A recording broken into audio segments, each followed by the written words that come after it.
하나님의 크신 은혜에 감사를 드립니다. 저희들에게 예배할 수 있는 복을 주셔서 이 재앙의 시대에도 하나님을 예배하며 지낼 수 있도록 허락해 주신 것을 감사를 드립니다. 우리 가운데 함께 하시는 하나님께서 우리의 연약함과 악함에도 불구하고 우리를 향하여 한없이 자비하심을 믿음의 눈으로 바라볼 수 있게 하여 주옵소서. 예배 가운데 주께서 우리에게 함께 하셔서 영광을 거두실 것을 믿음으로 예배하게 하여 주시고 하나님의 은혜가 풍성한 예배의 시간이 되게 하여 주옵소서. 걸어가신 예수님 이름으로 기도드립니다. 아멘. 찬송가 250장 부르시고 곽지학 집사님 예배를 위해서 기도하시겠습니다.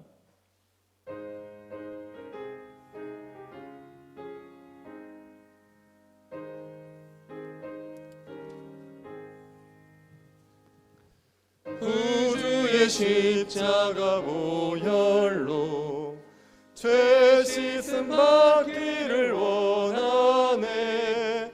내 죄를 씻으신 주 이름 찬송합시다.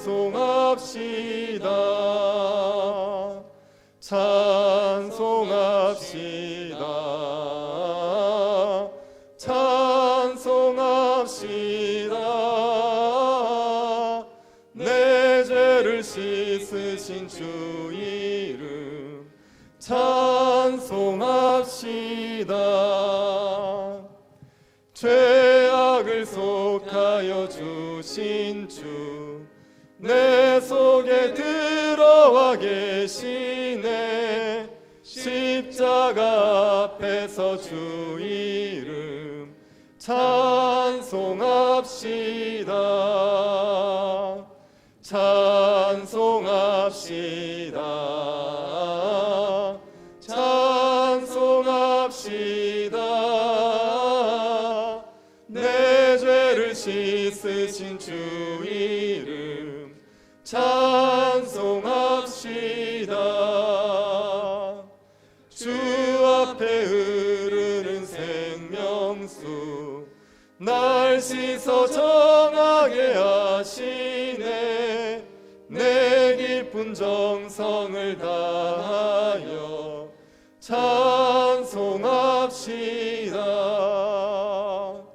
찬송합시다. 찬송합시다. 내 죄를 씻으신 주 이름 찬송합시다. 내 주께 회개한 영혼은 생명수 가운데 젖었네. 흠없고 순전한 주 이름 찬송합시다. 찬송합시다. 찬송합시다. 내 죄를 씻으신 주 이름 찬송합시다.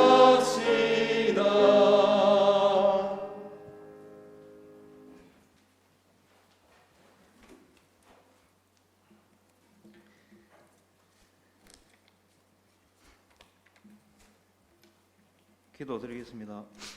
사랑의 하나님, 은혜를 감사합니다. 죽을 수밖에 없는 우리를 하나님 찾음으로 구원해 주시고 영원한 천국을 소망하며 사는 삶 가운데 우리의 삶을 주장하시고 눈동자처럼 보아여 주셨다가 주님 몸된 교회에 나와 찬양과 예배를 드리게 하심을 감사드립니다. 지난 한 주간의 삶을 돌아볼 때에 우리들에겐 죄와 허물밖에는 아무런 공로나 의나 행위가 없었음을 고백합니다.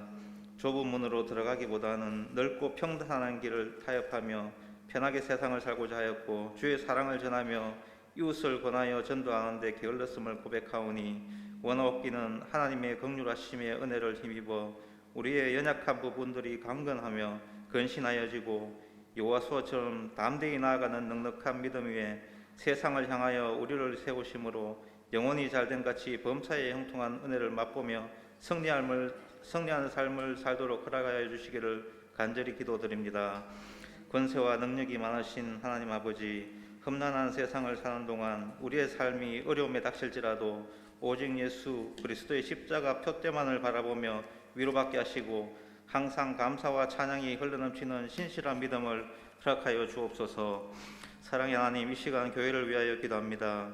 어려운 시기, 힘든 시간들을 지나면서 많은 교회들이 경제적 어려움으로 문을 닫고 있지만 특별히 우리 교회를 사랑하사 예배당 이전이라는 큰 축복을 주심을 감사합니다. 지난 40년간 지나온 동인동 시대를 마감하고 새로운 이천동 시대를 준비하고 있습니다. 지금 계획하는 성전 이전에 주님의 꿈이 있고 또 우리의 꿈이 있는 것을 믿습니다. 주님이 언제나 임재하시고 주님이 주인 되시고 언제나 주님을 만날 수 있고 주님의 음성을 들을 수 있는 교회가 바로 우리 문화교회가 되게 하옵소서. 우리로 세상의 빛과 소금이라 말씀하신 주님, 우리끼리만 모여서 예배하고 교제하기 위한 건물이 아니라 믿지 않는 이웃들에게 활짝 열려 누구든지 이곳에서 쉼을 얻고 필요를 체험받는 복된 장소로 사용하게 하옵소서. 특별히 앞으로 이 사회와 민족을 이끌어갈 젊은 자녀들이 이곳에서 말씀으로 훈련받고 복음으로 잘 다듬어져 지역을 변화시키는 일꾼들이 배출되는 훈련장이 되기를 원합니다. 새 희망이 싹트고 그리스도의 문화를 꽃피워 지역의 문화를 선도해 나가는 중심교회가 되게 하옵소서. 예배를 통해 영광 받으시며 은혜 베푸시는 하나님, 이 시간 말씀을 전가하실 목사님께 진리의 영으로 함께 하시고 영육간의 강건한 은혜를 허락하시사 말씀 전하실 때 큰 능력으로 나타나 한없는 은혜의 시간 되게 하여 주옵시며 말씀을 사모하는 마음으로 예배드리며 주의 귀한 말씀 들을 때 복된 은혜의 시간이 되도록 축복하옵소서. 이 모든 말씀 감사드리며 우리를 구원하신 우리 주 예수 그리스도 이름으로 기도드립니다.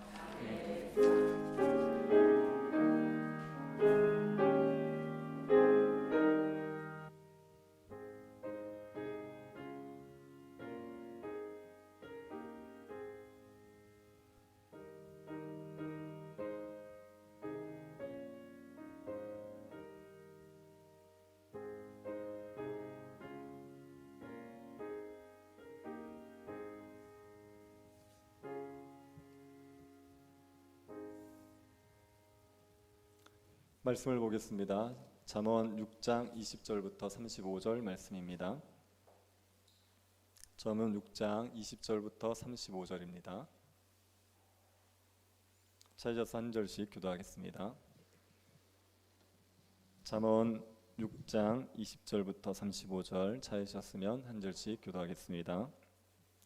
내 아들아, 내 아비의 명령을 지키며 내 어미의 법을 떠나지 말고 그것을 항상 내 마음에 새기며 내 목에 매라. 그것이 내가 다닐 때에 너를 인도하며 내가 잘 때에 너를 보호하며 내가 깰 때에 너와 더불어 말하리니. 대저 명령은 등불이요 법은 빛이요 훈계의 책망은 곧 생명의 길이라. 이것이 너를 지켜 악한 여인에게 이방 여인의 혀로 호리는 말에 빠지지 않게 하리라.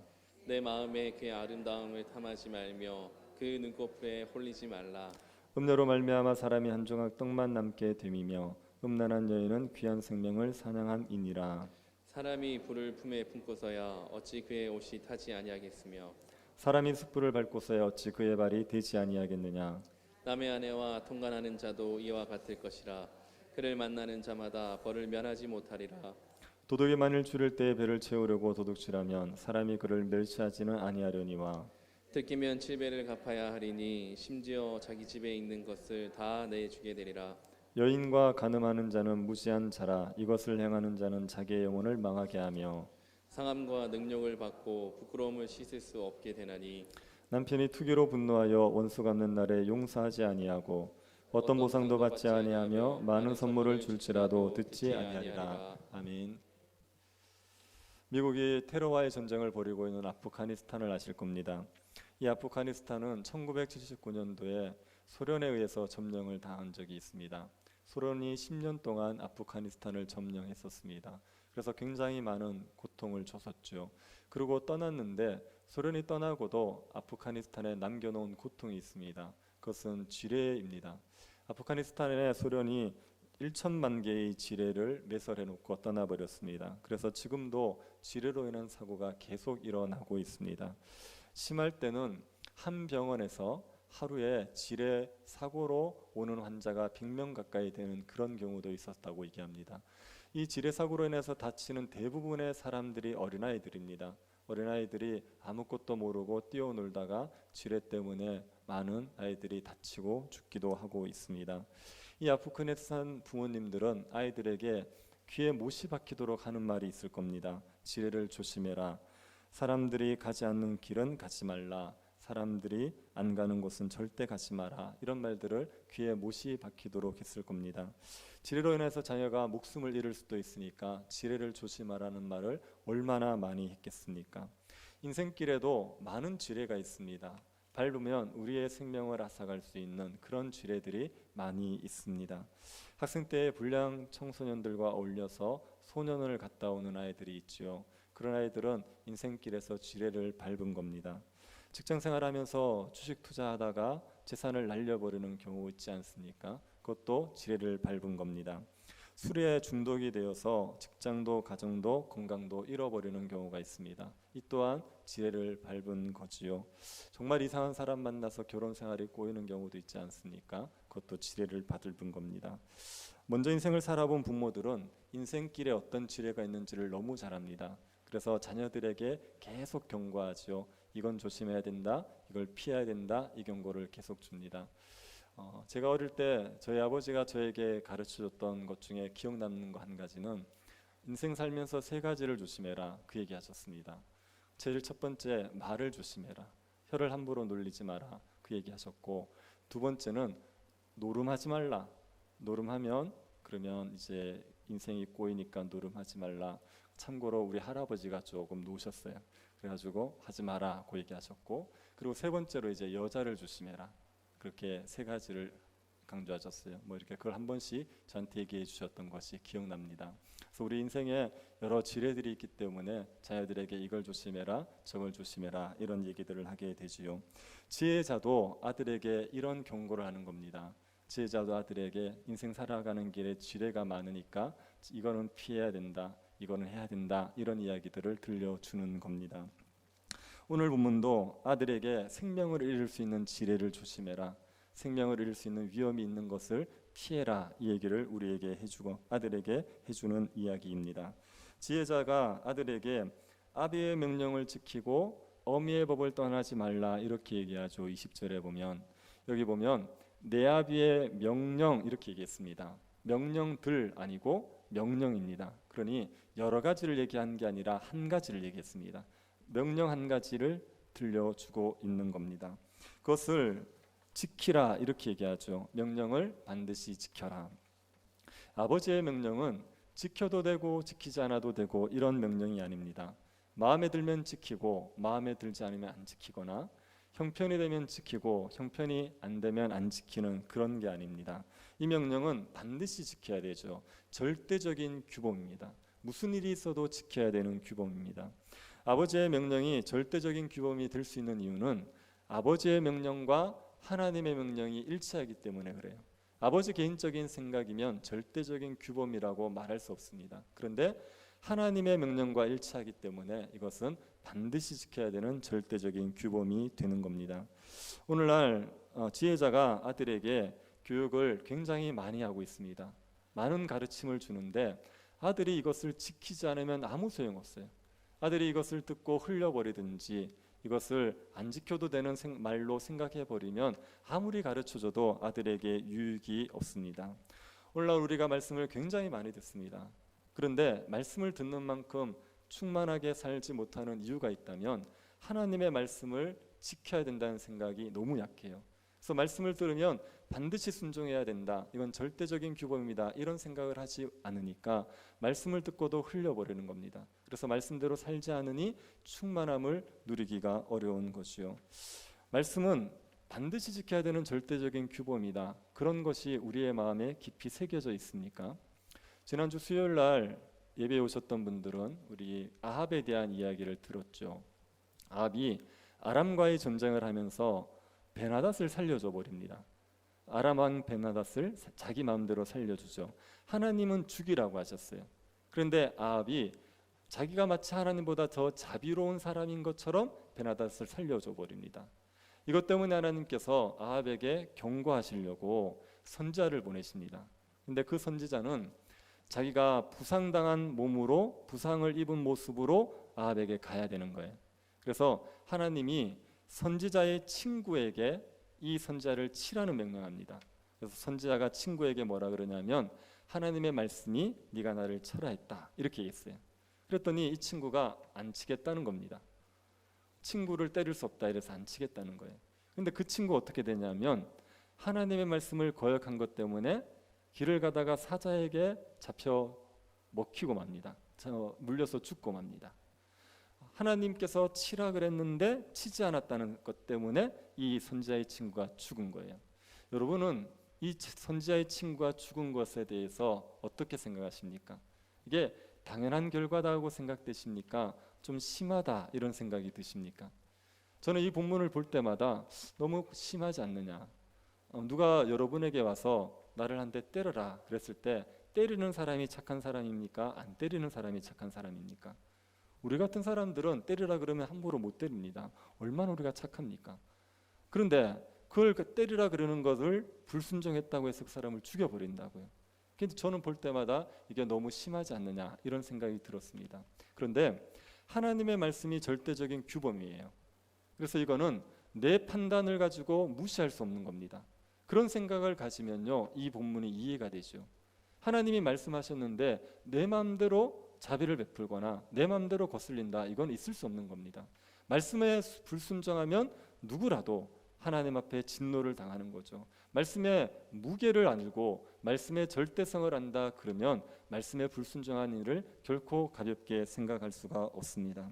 하나님의 말씀은 우리가 절대적으로 순종해야 될 규범입니다. 하나님 말씀하시면 그대로 지켜야 됩니다. 기분은 나쁘시더라도 아멘을 한번 하실래요?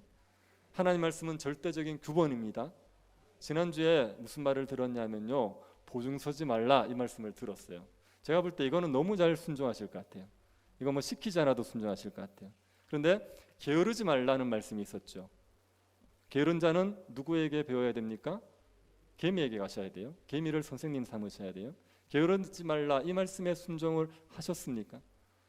형제를 이간하는 게 죄라 그랬어요. 하나님 그 싫어하시는 죄 중에 하나입니다.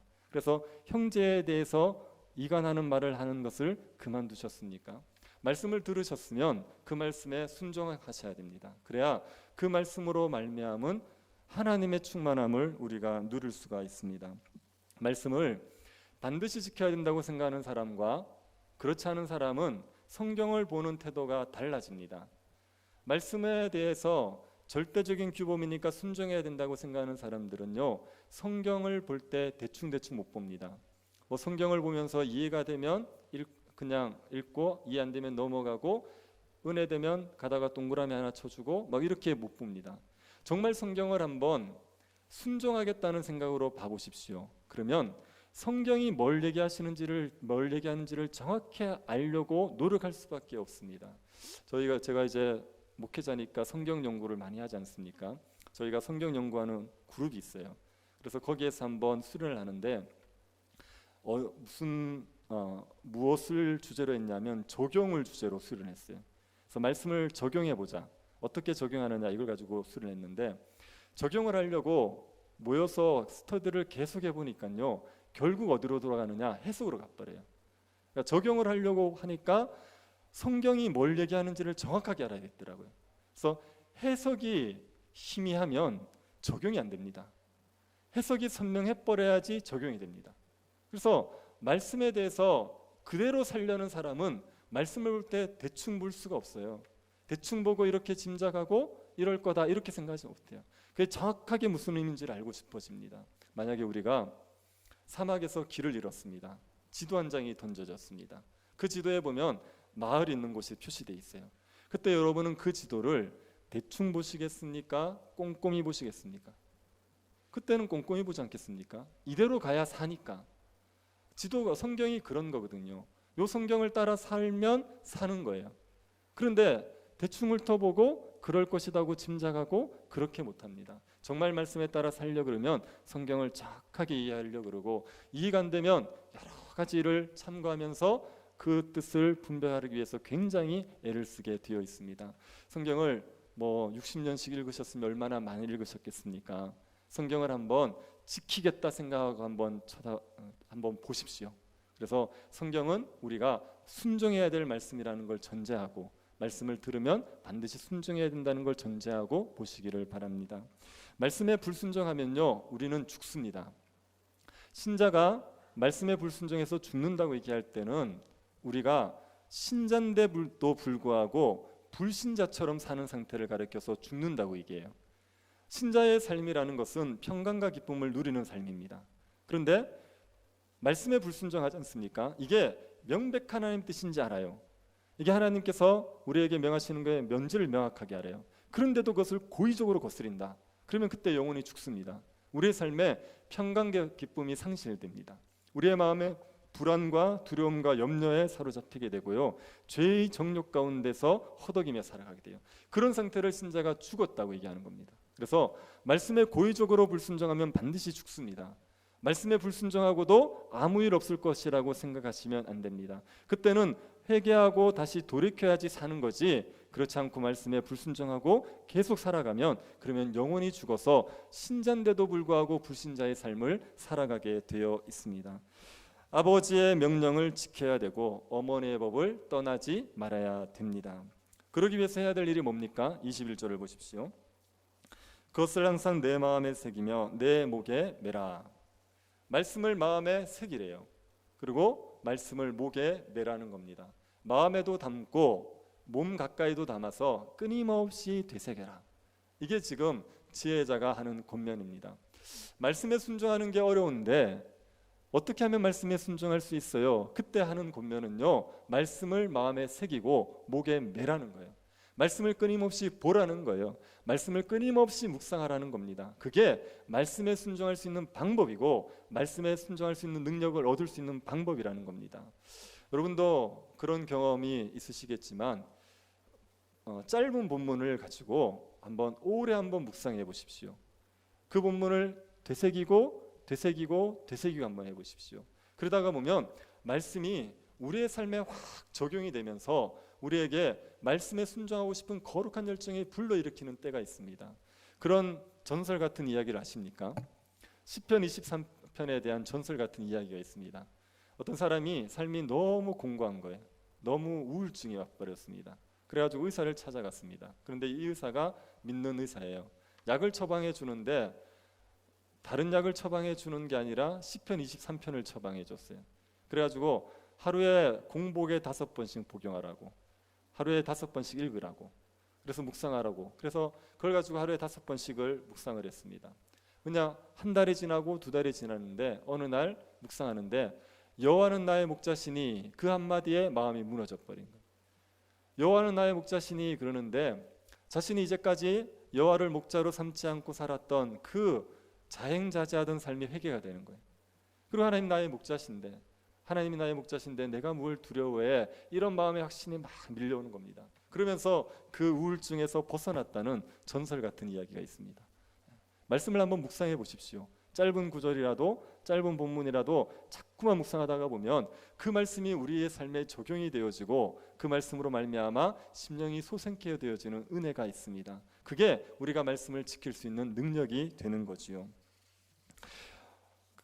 이렇게 말씀을 가까이에서 말씀에 순종하면 유익이 있습니다. 22절 한번 보시기 바랍니다.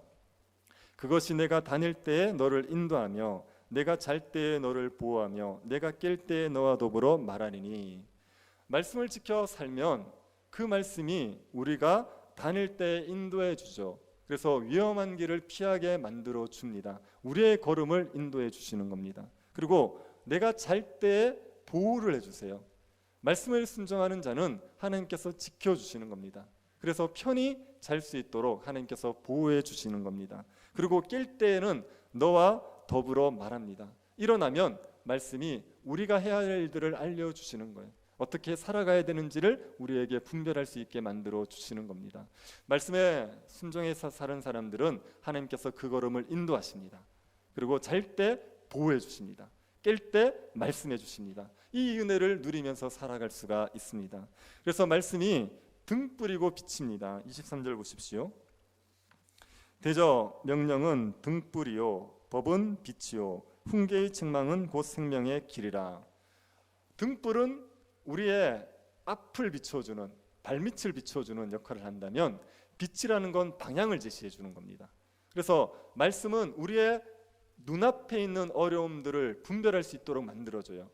그뿐 아니라 말씀은 우리가 나아가야 될 길을 지시해 줍니다. 어떤 방향을 향해서 나아갈지를 알려주게 됩니다. 그런 의미에서 말씀은 등불이고 말씀은 빛이지요. 이 말씀이 우리에게는 생명의 길입니다. 말씀을 따라 살면, 그러면 하나님이 주시는 생명을 충만하게 누립니다. 신자들이 하나님의 말씀에 순종하기만 하면요, 신자의 영광을 정말 맛보며 누릴 수가 있습니다. 사도 바울이 고백하는 부하든지 가난하든지 자족하는 비결을 배웠다, 이런 말씀들 있지 않습니까? 이게 우리에게는 성경에만 있는 이야기 같은데, 그런데 정말 말씀을 따라 살아가 보십시오. 매일매일 우리에게 깨달아지는 말씀을 진실되게 순종하는 삶을 살아가면요, 우리의 여건과 환경에 상관없이 하나님이 주는 자족의 은혜를 누리며 살아갈 수가 있습니다. 그리스도를 사랑하는 마음이 충만해지는 그런 복을 누리며 살아갈 수가 있습니다. 그래서 말씀이 생명의 길입니다. 말씀을 따르는 게 우리가 사는 길이고 정말 영광을 누리며 살아가는 삶이 될 수가 있습니다. 이 말씀이 생명의 길인데, 말씀은 우리에게 이렇게 얘기해요. 훈계의 책망, 이렇게 얘기합니다. 말씀은 훈계를 주고 책망을 주는 겁니다. 여러분은 성경을 보면 어떤 느낌이 많으십니까? 성경을 보면 칭찬을 받으시는 것 같아요? 아니면 책망을 좀 많이 받는 것 같습니까? 성경을 보면 네가 지금 잘 가고 있어, 너가 정말 바른 길을 가고 있어, 이렇게 등을 두들겨 주는 느낌이 드십니까? 아니면 성경을 보면 내가 너무 진리에서 벗어났다는 그런 찔림이 많이 드십니까? 어느 게 많이 드십니까? 찔림이 많죠. 우리가 말씀대로 못 사니까 찔림이 많죠. 성경은 우리에게 훈계와 책망을 주게 되어 있습니다. 그런데 이때 어떤 반응을 보이느냐가 중요합니다. 훈계와 책망을 받을 때 달게 받는 사람이 있고요, 훈계와 책망을 받을 때 완고하게 거스리는 사람이 있습니다. 하나님의 말씀에 순종하라는 그런 권면을 들을 때 찔리지만 그것에 대해서 아멘하고 겸손히 복종하는 사람들이 있는 반면에 그것을 듣기를 싫어하고 불쾌하게 생각하는 사람들이 있습니다. 훈계와 책망을 달게 받는 사람이 은혜가 있는 사람입니다. 하나님의 말씀에 찔림을 받을 때 그것을 깨닫고 잘 돌이킬 수 있는 사람이 은혜가 있는 사람이에요. 그렇지 않은 사람들은 마음이 완고해져 있는 사람입니다. 나에게 죄를 지적하는 이야기가 듣기 싫다, 그러면 이미 마음이 많이 굳어져 있는 겁니다. 훈계와 책망을 듣기 싫어하는 사람들은 진리를 선포하는 사람들과 친하지 않아요. 훈계와 책망을 하는 사람들과 친하지 않습니다. 열왕기서를 보지 않습니까? 보면 왕들이 되게 많이 나옵니다. 그런데 왕들 중에 의를 행하는 왕들, 하나님의 말씀에 잘 순종하는 왕들은요, 선지자랑 사이가 좋아요. 선지자가 얘기하면 달게 듣고 선지자랑 친밀한 관계를 유지합니다. 그런데 불의를 행하는 악한 왕들, 그 왕들은요, 선지자와 원수처럼 지냅니다.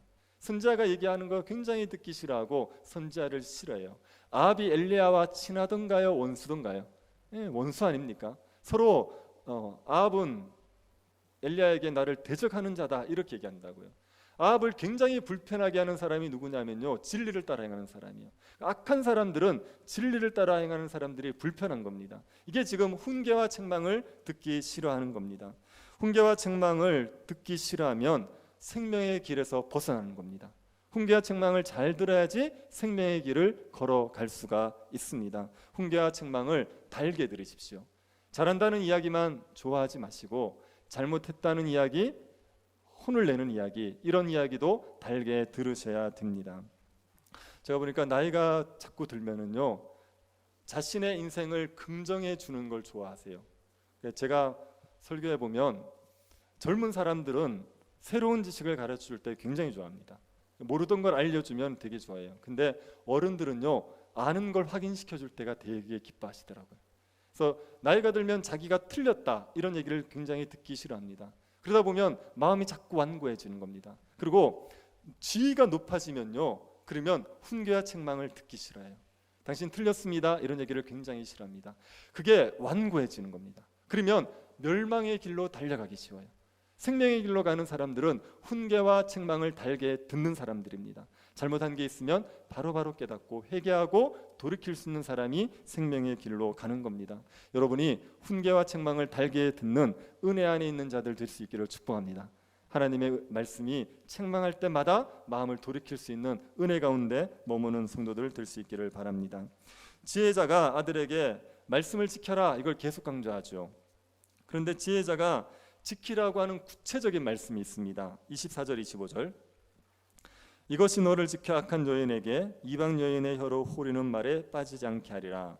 내 마음에 그의 아름다움을 탐하지 말며 그 눈꺼풀에 홀리지 말라. 지금 지혜자가 아들에게 명령을 지켜라 이렇게 얘기했습니다. 복수가 아니라 단수라고 했습니다. 그 한 가지의 명령입니다. 그게 뭐냐?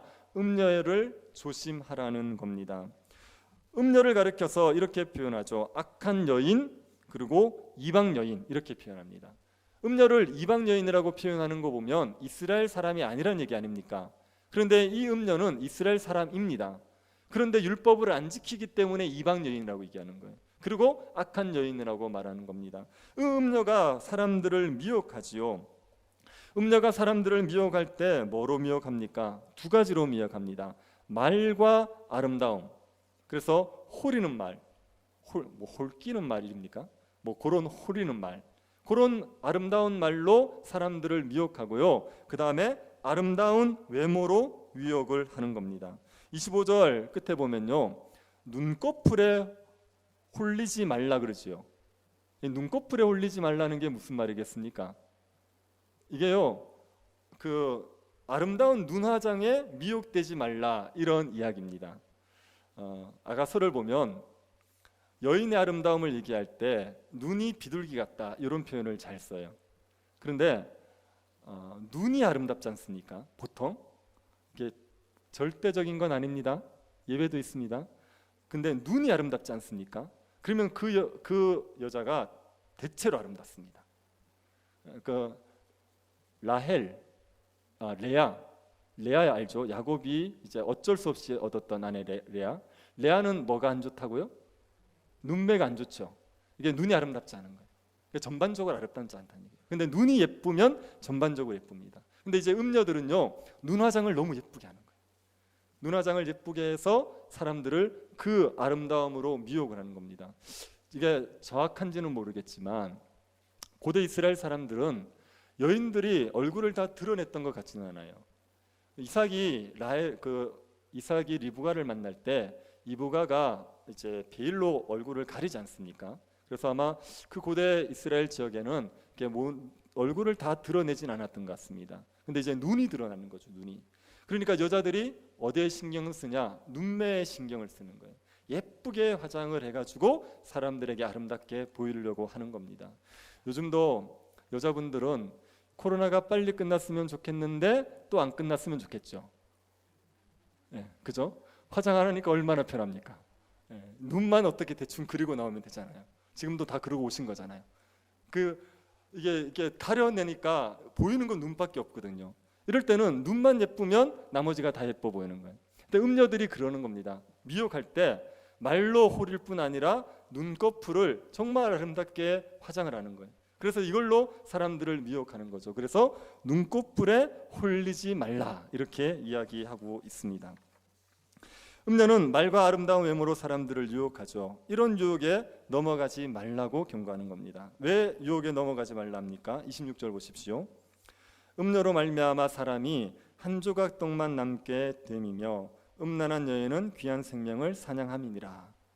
음녀로 말미암아 재산을 다 날리고 한 조각 떡만 남을 거다. 그리고 음란한 여인은 귀한 생명을 사냥하게 될 거다 이렇게 얘기합니다. 여기에 음녀가 나오고 또 음란한 여인이 나오죠. 이것에 대해서 해석을 달리하는 주석들이 있습니다. 음녀는 창녀를 얘기하고 음란한 여인은 유부녀를 얘기하는, 유부녀인데 음란한 사람을 얘기하는 이런 해석들이 있습니다. 그래서 창녀들은요, 돈이 목적이에요. 그러니까 남자에게 끊임없이 돈을 빼앗아가는 거죠. 그래서 창녀에게 걸리면요, 한 조각 떡밖에 안 남는 겁니다. 재산을 다 낭비해버리고 한 조각 떡만 남게 될 거다 이렇게 얘기합니다. 그리고 음란한 여인은 남편이 있는데도 음란한 거예요. 근데 이 여인에게 걸리면 생명을 잃어버리는 겁니다. 귀한 생명을 빼앗기게 될 거라는 겁니다. 왜 남편이 있는 음녀와 음녀의 유혹에 넘어갔을 때 생명을 잃어버립니까? 29절 보십시오. 남의 아내와 통관하는 자도 이와 같을 것이라. 그를 만지는 자마다 벌을 면하지 못하리라. 남의 아내와 통관하면요, 그 사람은 반드시 벌을 받습니다. 불을 마음에 가슴에 품고 있으면 데이는 건 당연하지요. 숯불에 발을 대면 발이 데이는 건 당연하죠. 그것처럼 이제 음란한 여자를 만지면 벌을 받는 건 너무 당연하다, 이렇게 얘기합니다. 이게 왜 당연하냐면요, 도둑질을 한 사람들의 경우에 배가 고파서 도둑질한 사람들이라도 불쌍히 여기긴 하지만 처벌을 합니다. 그 얘기를 지금 30절 하고 있습니다. 30절 한번 보십시오. 도둑이 만일 줄일 때 배를 채우려고 도둑질하면 사람이 그를 멸시하지는 아니하려니와. 도둑이 너무 배가 고파요. 그래가지고 훔쳤습니다. 제가 지난주인가요? 그 말씀드렸던 고시촌에 가서 구운 계란 몇 개 훔친 사람. 그런 사람들은 배가 고파서 그런 거니까 사람들이 멸시하진 않겠죠. 욕을 그렇게 많이 하진 않겠죠. 그렇다고 해서 도둑질한 사람에 대해서 배상 책임이 없습니까? 그렇지 않아요. 도둑질이 배가 고파서 했을지라도 배상해야 될 책임이 있습니다. 31절 보십시오. 들키면 7배를 갚아야 하리니 심지어 자기 집에 있는 것을 다 내주게 되리라. 너무 배가 고파서 도둑질한 사람의 경우에 그 사람을 멸시하고 욕을 하진 않을 수 있습니다. 하지만 그 도둑질한 것에 대한 배상 책임은 물게 되어 있어요. 보통 도둑질을 하게 되면 2배 혹은 4배, 5배입니다. 그런데 여기에서는 7배라고 얘기하죠. 7배라고 얘기하는 것은 완전한 보상을 해줘야 된다는 겁니다. 그런 의미에서 7배를 얘기해요. 도둑질이 배가 고파서 했을지라도 그 배상은 완전하게 해줘야 됩니다. 만약에 갚을 게 없으면 자기의 집 재산을 다 팔아서라도 갚아줘야 돼요. 도둑을 배가 고파서 한 도둑질도 그 죄에 대해서 벌을 반드시 받게 하죠. 그러면 간음을 저지른 남의 아내를 빼앗은 자에 대해서 벌이 왜 없겠느냐, 이 얘기를 지금 하고 있는 겁니다. 32절 33절 보시기 바랍니다. 여인과 간음하는 자는 무지한 자라. 이것을 행하는 자는 자기의 영혼을 망하게 하며 상함과 능력을 받고 부끄러움을 씻을 수 없게 되나니. 배가 고파서 도둑질한 사람은 욕을 덜 먹습니다. 하지만 남의 아내와 간음을 저질렀다 이러면요, 그 사람은 욕을 엄청 먹죠. 그 사람은 상함도 받지만 능력도 받는 겁니다. 부끄러움을 씻을 수가 없게 되어 있습니다. 도둑질한 사람에 대해서도 반드시 배상을 하게 하는데 남의 아내를 취한, 남의 아내와 간음을 저지른 사람에게 반드시 벌을 내리게 하지를 않겠습니까? 간음한 자는요, 반드시 죽게 됩니다. 왜 그런지 보십시오. 34절. 남편이 투기로 분노하여 원수 갚는 날에 용서하지 아니하고. 율법에 따르면 간음을 저질렀을 경우에 죽이게 되어 있습니다. 그래서 간음한 사람들은 다 죽이게 되어 있어요. 근데 이런 경우를 한번 생각해 보십시오. 어떤 남자가 유부녀와 간음을 저질렀습니다. 그러면 율법에 따르면 죽여야 되지 않습니까? 그럴 때 그 유부녀의 남편에게 찾아가서 사정을 하는 거예요. 내가 가진 재산 다 줄게. 내가 당신 원하는 대로 다 해줄게. 제발 나를 살려달라고. 나를 용서만 해달라고. 살 수만 있게 해달라고. 그렇게 얘기합니다. 그랬을 경우에 남편이 그걸 좀 정상 참작을 해주면 어떻게든 살 방법들이 있을 수 있어요. 그런데 자기의 아내와 바람을 피운, 간음을 저지른 그 남자를 남편이 용서를 하겠습니까? 안 하겠습니까? 남의 일이라서 관심이 없죠. 용서를 하겠습니까? 안 하겠습니까? 이 보십시오. 투기로 분노한다니까요. 그러니까 질투로 말미암아 분노해서요, 절대로 용서하지 않습니다. 그래서 율법에 따라서 죽음을 당할 거라는 거예요.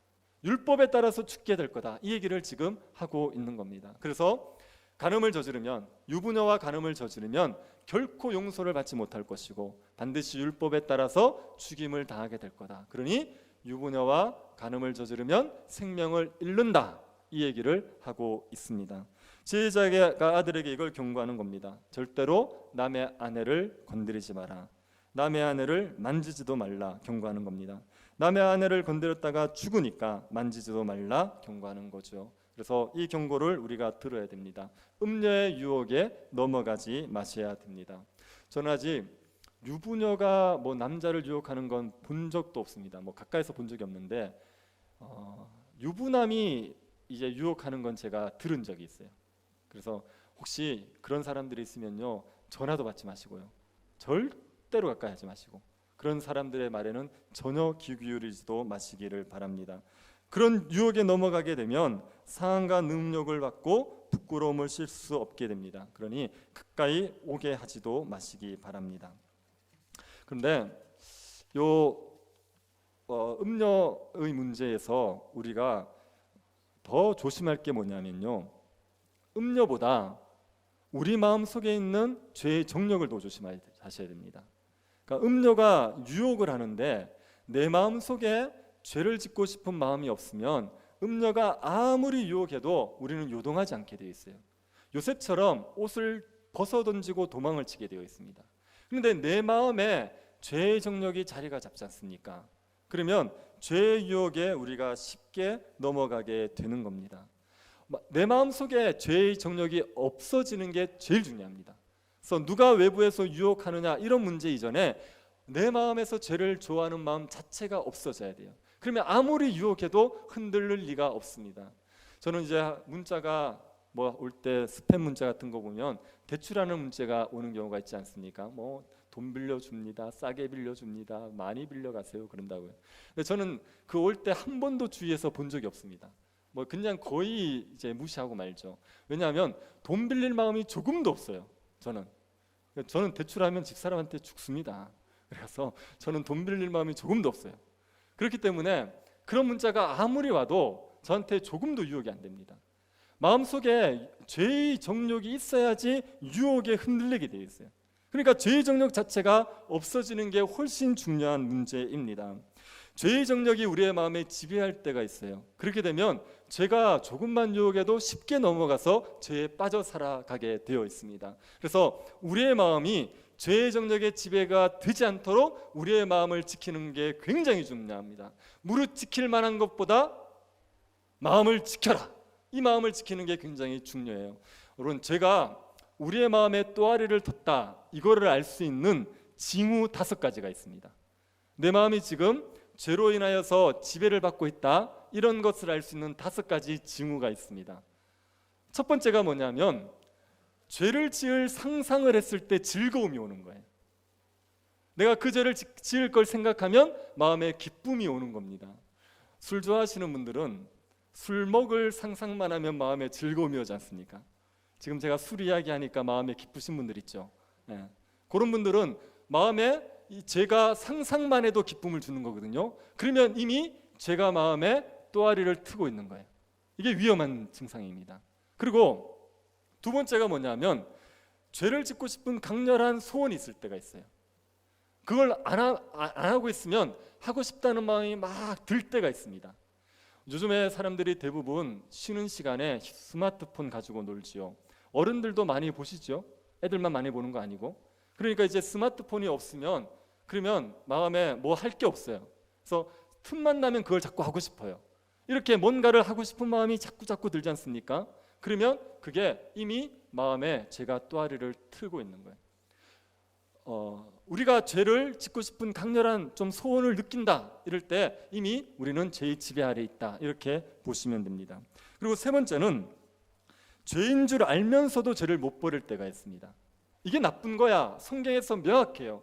아무리 말씀을 봐도 이거는 옳지 않아, 이게 명확한데 그런데도 불구하고 죄를 못 버리는 겁니다. 그러면 이미 죄가 우리를 지배하고 있는 거예요. 그때는 이미 위험한 수준에 들어가 있는 겁니다.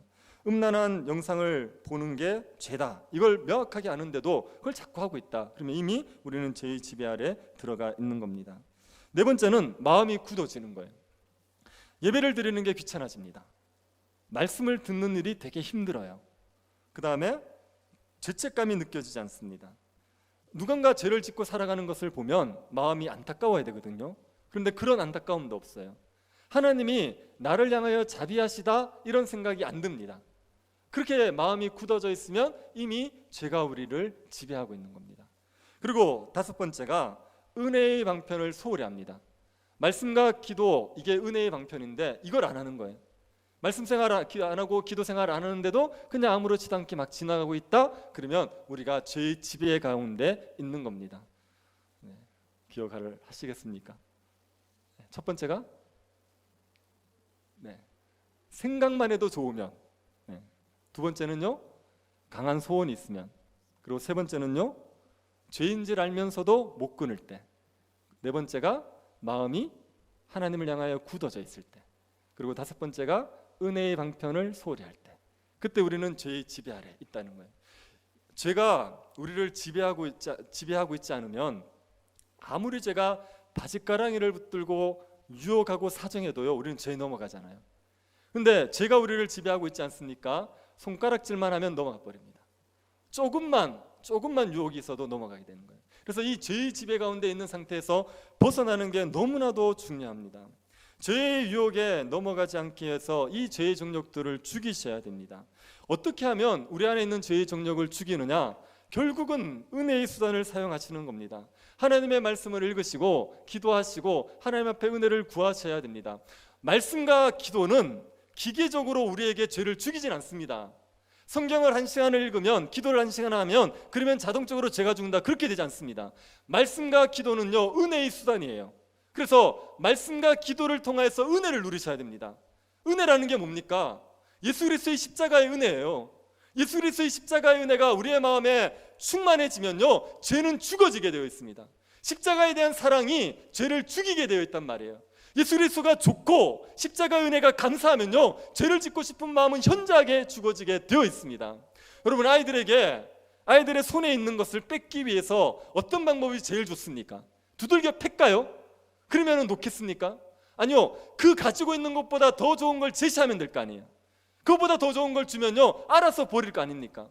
예수 그리스도의 십자가 복음이 우리에게 어떤 것보다도 좋아 보십시오. 그러면 죄를 짓고 싶은 마음이 없다니까요. 죄를 왜 짓냐면 죄가 주는 낙이 있어서 그래요.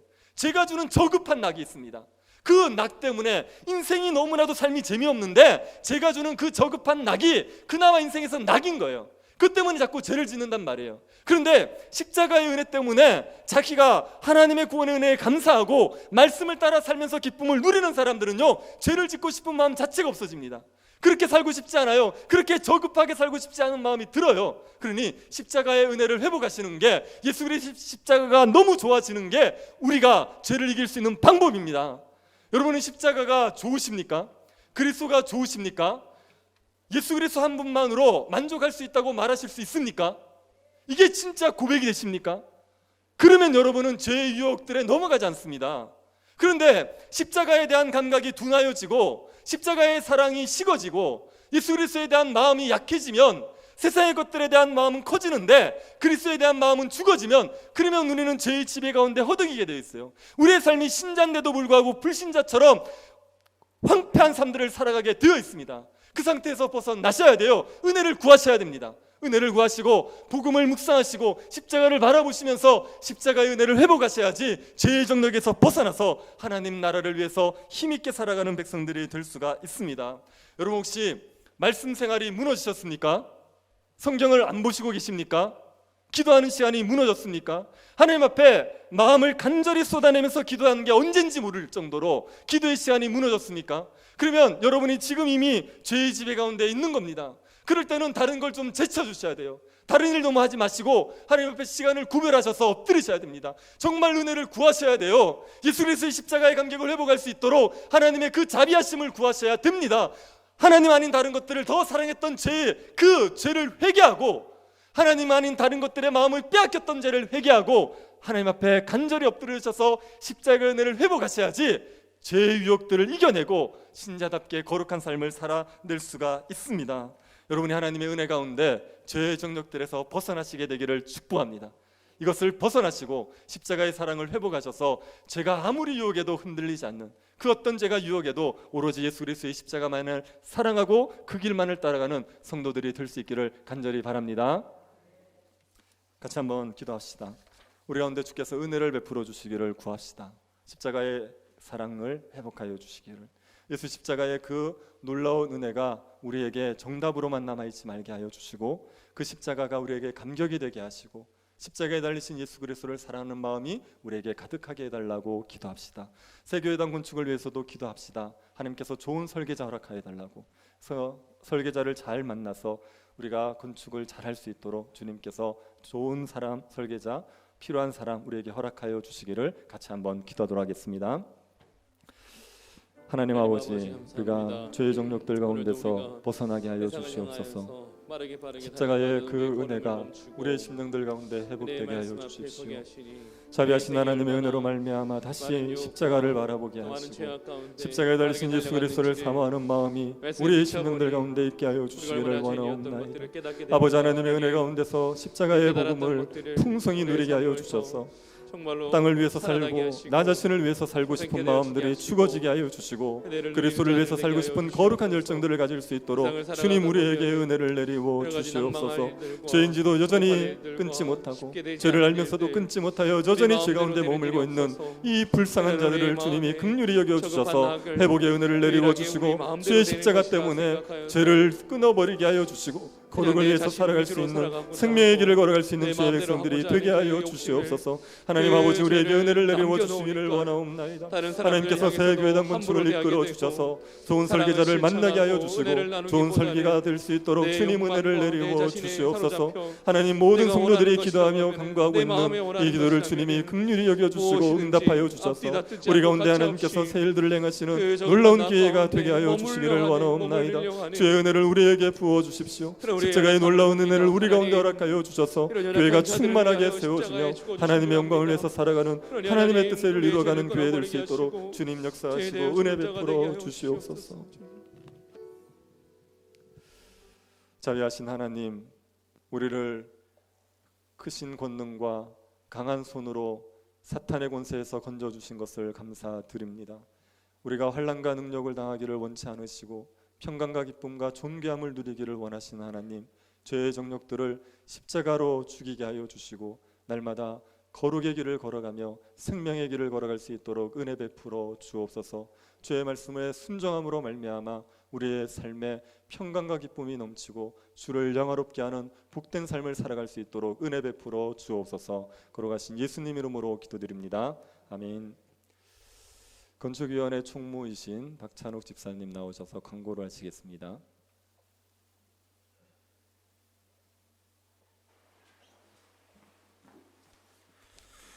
네, 오늘 오후에 건축위원회 협의사항을 한 가지 말씀드리겠습니다. 신축 예배당 건립을 위해서 이제 설계자 선정을 공고할 예정입니다. 가급적 빠른 시간 안에 교회 건축의 경험이 조금 많은 업체들을 추천받아서 최대 4개 업체까지 선정하여서 신축 예배당 기본 설계에 대한 제안을 받고자 합니다. 이에 이제 밴드에 공식적으로 공고문 초안을 내일 중 올릴 예정입니다. 공고문 초안을 참조하셔가지고 성도님들 중에도 추천하실 분이 있으면, 업체가 있으시면 추천하셔도 좋을 것 같습니다. 단지 이제 기간은 많이 드릴 수 없고 다음 주일까지만 추천을 받는 걸로 하겠습니다. 추천받은 업체 중에서 4개 업체를 선정하여서 소정의 사례금을 드리고 기본 설계안을 받을 예정입니다. 더불어서 신축 예배당 세부 시설과 규모를 나타내는 건축 계획안을 밴드에 다시 조금 수정해서 올릴 예정입니다. 참고하시고 의견 사항이나 궁금하신 게 있으시면 언제든지 물어주시면 좋겠습니다. 아직까지는 시각적으로 저희들이 구체적으로 보여드릴 게 없어서 조금 궁금하신 게 많을 줄 알고 있습니다. 빠르고 저희 계획대로 잘 진행이 된다면 8월 말이나 9월 초에는 시각적으로 뭔가를 좀 보여드리면서 논의를 할 수 있는 시간이 있을 걸로 생각되고 있습니다. 더불어서 많은 기도를 계속해서 해주시면 고맙겠습니다. 이상입니다. 네, 부흥 찬양하고 축도로 예배를 마치겠습니다.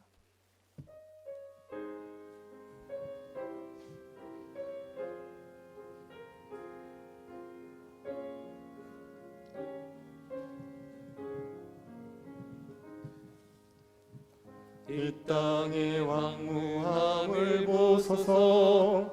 하늘의 하나님 긍휼을 베풀 베푸시는 주여 우리의 죄악 용서하소서 이 땅 고쳐 주소서 이제 우리 모두 하나 되어 이 땅에 무너진 기초를 다시 쌓을 때 우리의 우상들을 태우신 성령의 불 임하소서 부흥의 불길 타오르게 하소서 진리의 말씀 이 땅 새롭게 하소서 은혜의 강물 흐르게 하소서 성령의 바람 이제 불어와 오 주의 영광 가득한 새날 주소서 오 주님 나라 이 땅에